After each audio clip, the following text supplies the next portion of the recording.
All right, abusia yenchi na yensan so emo akwaba emfa ebra eye ya channel so abusia be sro aso be subscribe be like na wa bo aso a share ma ho for pension bi ete na abusia omo anya bi ete abusia ene o eye parliament between the majority and the minority eye honorable Mahama Ayariga the majority side ene eye honorable Alexander Afenyomarkin abusia the minority dien ene course no ma yente ne course na sesia yedas.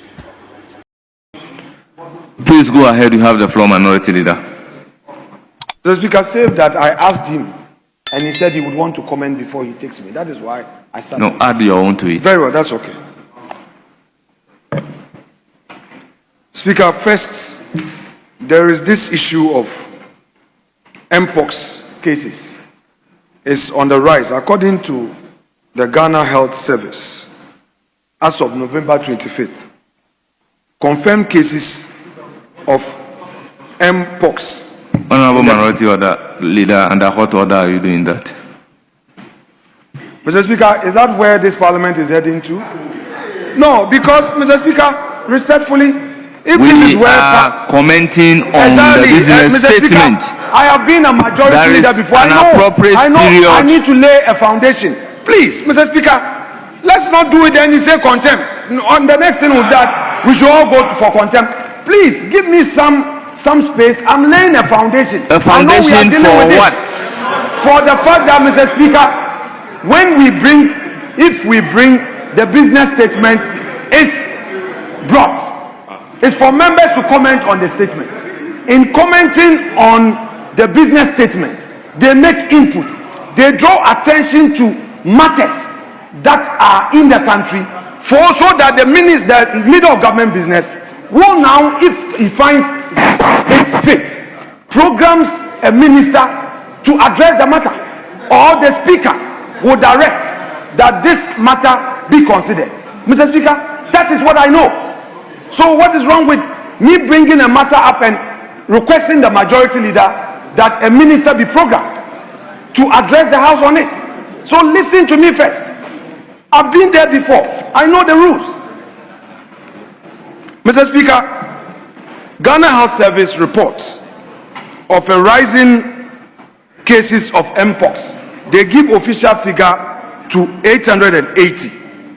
They also talk about the infections spreading and urge the public to be very vigilant. Mr. Speaker, 25th of November, Ghana Health Service, yes, 25th November 2025. Mr. Speaker, on this call, since Ghana Health Service is advising members of the public to be vigilant and strictly observe preventive measures, including personal hygiene and early reporting of symptoms, I propose that this is not a matter that the public can easily appreciate without the people's representatives being part of it as equal stakeholders.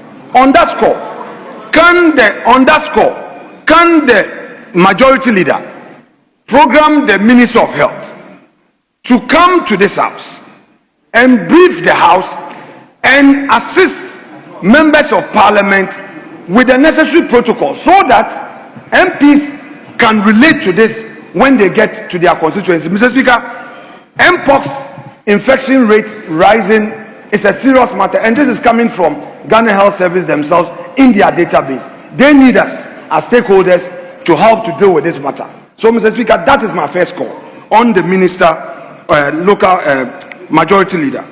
Mr. Speaker, the second call is for the Minister of Agric. Mr. Speaker, this is what the EU says. The European Union is warning both Ghana and Cote d'Ivoire that there's a need for them, these two countries, to ensure urgent reforms in their cocoa sector or risk losing significant global market share. The warning stems from increasing global demand for sustainable, environmentally responsible and traceable cocoa production. Key concerns include deforestation, poor farming practices, and weak compliance with sustainability standards. Mr. Speaker, I would want to again make a call on the majority leader to program the Minister of Agriculture. Mr. Speaker, in the budget, cocoa is a key area that drives the economy in terms of the revenue we receive from the cocoa sector. Mr. Speaker, it is important that the minister comes to the House to brief the nation on steps that Cocoa Board is taking to do reforms in terms of its work, so that we are able to let the international community also know that Ghana is just not sleeping on its request for reforms, but indeed steps are being taken to ensure we engage in sustainable agriculture in our cocoa production. Mr. Speaker, the third issue, Mr. Speaker, the third issue has to do with NHI. Mr. Speaker, last week there were media reports to the effect that there are growing concerns regarding service providers who have claims outstanding. Mr. Speaker, Health Insurance Authority itself reports that we have almost about 20 million Ghanaians who have signed on to the health insurance scheme. Mr. Speaker, if service providers are complaining of non-payment, what it means is that many of the people in the rural areas who otherwise will rely on health insurance will be driven away, especially in the private facilities. I would want to respectfully request of the leader of government business to program the health minister to brief the House steps that the ministry in collaboration with Health Insurance Authority taking to ensure that claims are paid on time, and then outstanding service providers whose claims are long overdue are settled. Mr. Speaker, whilst on it, it is also instructive to add that Zipline Ghana just this week announced of shutdown of 3 of its centers. Mr. Speaker, we know the critical role Zipline has been playing, especially in delivering medication to rural health care. Mr. Speaker, they have announced that they've shut down because of over 170 million outstanding claims. Mr. Speaker, it is important that the Minister of Health is able to address this House regarding steps being taken to deal with it, because it's not those of us in the cities that will suffer from this shutdown. It's those in the rural areas who otherwise will need emergency medical care, and if there is blood, the need for them to get blood transfusion as quickly as possible is one of the reasons for bringing in Zipline. Mr. Speaker, my last point. The Honorable Acting Defense Minister and Minister of Finance came to brief us on the matter of the Elwak disaster, where 8 young Ghanaian ladies, girls, lost their lives as a result of the stampede that took place when they were there on this recruitment exercise by the Ghana Armed Forces. Mr. Speaker, the minister promised a follow-up. Mr. Speaker, the minister promised a follow-up. May I know from the leader of government business if the acting defense minister can be programmed to share with us steps being taken by government in assisting the families in the funeral of these Ghanaian girls who lost their lives, and whether government has in place any compensation package for their surviving dependents. Because, Mr. Speaker, the reports were that there were some difficulties, that arrangements were not sufficient to enable a smooth exercise to be undertaken. They would have dependents, they would have relatives, and it is important that as a nation that honors not only its heroes, but citizens who face such calamity. Mr. Speaker, the families cannot just be told that accept our condolences and then the matter dies and nobody hears about it. Mr. Speaker, that said, I come to our order paper today, page 11, motion 29. Mr. Speaker, since June, this motion that I moved regarding the many Ghanaian youth who were dismissed from their workplaces, that a ruling was made and I filed an appeal for a review. Speaker admitted the motion. I moved the motion. It was seconded. A contributor from the majority, Honorable Dafia Meko, had his bite on it. Debate on this was suspended. Mr. Speaker, it's been months. We've been raising this thing. They keep advertising it, Mr. Speaker. So, Honorable Minority Leader, what we are drawing my attention to, once the motion has been programmed on the order paper, what exactly do you want the business committee to do? Mr. Speaker, I am drawing attention to the fact that though it gets advertised, but we never get to take it. The minister, the leader of government business, drives public business in this house. He drives public business in this house. I am not the one who drives public business. I'm therefore bringing that to his attention, that each week it is programmed, we are unable to take it. Today is Friday.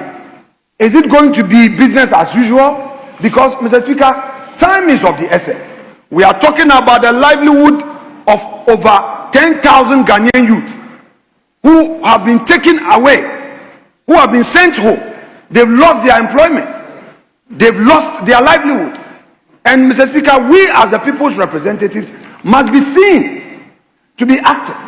If a motion my is on questions this still remain order paper unanswered. for what exactly months, do you want the Speaker, business committee? I want the leader of government business committee to the do. leader of government business who heads the business committee to facilitate the taking of this motion so that Mr. Speaker can make a determination on it. So, because we must have a finality. What aspect of it do you want to be captured by the business Mr. Speaker, statement the that has aspect not been that captured? it always appear in the order paper and nothing is done. Each week it is programmed. It's part of motions programmed for ensuing week and nothing happens. And it's been so since June 13th. It's been so since June 13th. And we keep raising this matter. If I don't raise it, I will be told that I slept on my right. I will be told that I came to equity as an indolent stakeholder. I want to come to equity with my eyes open. So I don't want to be quiet. We raise it when we get into conclave. We raise it when we get on the floor and nothing happens. So, Mr. Speaker, I'm doing so in good faith. And if the leader of government business is minded, we may take it today. Or if it would not be able to get us done, take it today, then when we come next week Tuesday, we should be able to take it. Mr. Speaker, on that score, I would want to rest my case because I had mentioned already. Which one? But you can take it. Mama Pat, you can. Mr. Speaker, if you permit, my deputy just brought this market fire, the Cantamanto and Kumasi Techiman. Mr. Speaker. I remember I earlier ruled on that. Okay. So once you are done. Oh, Mr. Speaker, yes. On this market matter. Very well. On this matter. Yes. Very well. My deputy leader brought it up, so I felt I should. Earlier ruled I don't on know, that Mr. matter. Mr. Speaker, most respectfully, you said you had ruled on it, and I said the deputy leader just came, so maybe he didn't know. So that's okay. We don't need to. Very well. Yes, you just said you've ruled. That's okay. Yes, Honorable Majority you want to make comment on the business statement? Yes. So then, yes. Mr. Speaker, I'm very grateful. Mr. Speaker, I want to commend the Business Committee for a very elaborate statement that they have presented to us this afternoon. Mr. Speaker, before I raise this issue here, I want to make reference to a comment, a categorical statement that was made by Honorable Arnold Dampre, in which statement he said that as a result of the fight against Galamsey, excavators come and they vanish. This is a very serious statement he's made, and this is the House of Records. If my respected Honorable leader can give us evidence Honorable of where Deputy Minister for Education, Honorable Deputy Minister for Lands and Natural Resources, I always maintain that what we are doing during the time of business statement is not proper and is not within the rules. Honorable members, at the time of business statement, we don't debate. The business committee is supposed to have a meeting to outline programs. Now, if the business statement is delivered, you can make comments and suggestions that will be taken on board. And those suggestions and comments should be limited to programs that ought to have been on the business statement that didn't appear on the business statement. But as usual, we reduce the time of the business statement to making statements that ought to have been even been dealt with by committees. If what we are doing during business statement should be done during business statement, what are our committees going to do? Some of the issues being raised here for consideration by the majority leader are issues that ought to have been investigated, first of all, by the appropriate committees. That's the reason for which we have committees to deal with some of the issues and report to the House. We have committees. The rules are clear as to what the committees are supposed to do. If there's an issue to be handled by Committee on Interior, please let's give them the opportunity to do that. Now, during the time of business statement, you are coming to respond to a comment that another person has made. Should that be allowed during a period of business statement? When issues are raised within the rules, the leader and then the chairman for the business committee will be called upon to address those issues. No member can get up to say that somebody has raised an issue, I want to respond to that particular issue. It doesn't happen when we are considering business statement. And let me also state that the rules are clear as to how you can raise a matter of urgent public importance. Make use of the rules. But during the time of the business statement, you cannot say you want to raise matter of urgent public importance. You can do that for the time allotted for statements. That is what the rule says. So, honourable members, I will urge all of us that we should comply with the rules. Let's all operate within the rules. Other than that, every day, business statement will be reduced to a debate. I would therefore call on the majority leader to respond to issues that ought to have been responded to. So, Honorable Sule, with all due respect, if it is response to it, the chairman of the business committee will do the response.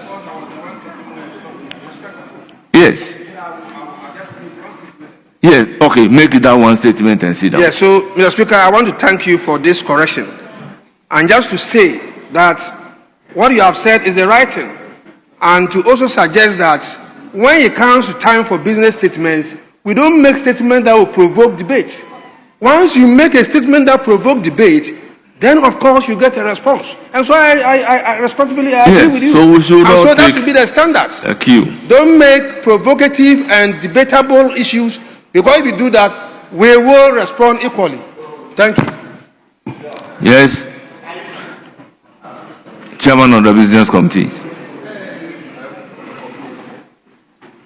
Yeah, Mr. Speaker. I think what the Honourable Member for Bole said is indeed the case. And what you also said has become, unfortunately, a practice of this House, that we have reduced business statement time and the comments that honourable members may make into a point or a time when we raise so many debatable issues. The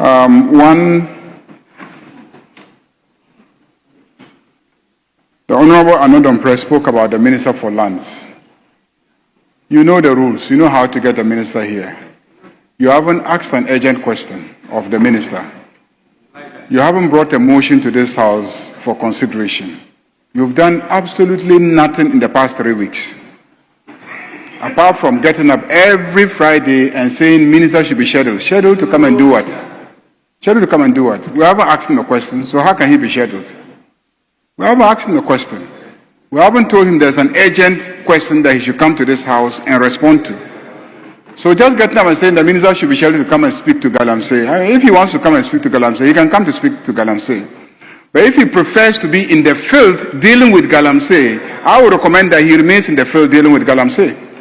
And if we invite him on an urgent matter, he would come. When we invited him to come and answer some questions the last time, even though he was in Brazil, he communicated and indicated dates when he would come. But when you get up every Friday and create an impression that a minister doesn't want to come to this House and do his job, when you know how to get the minister to do his job in this House, and you haven't told the world that you have done that, and yet the minister has not responded, you are being unfair to that minister. Ask an urgent question and he will come and answer. If the minister feels a need to come and make a statement on government policy, he will come and make a statement on government policy. If he feels a need to come and report on any matter, he will come and report on any matter. But let's stop this drama of pretending that we are concerned about Galamsey. Galamsey is happening in our various constituencies. What steps have you taken to deal with Galamsey in your own constituency? You are also a leader there. You are a member of parliament there. Each and every one of us, we are leaders and members of parliament, and we represent those constituencies, and we sit there and see the Galamsey happening. What have we done ourselves in our various constituencies before even asking the minister who is sitting in Accra to come and answer for Galamsey activities in our constituency right under our noses?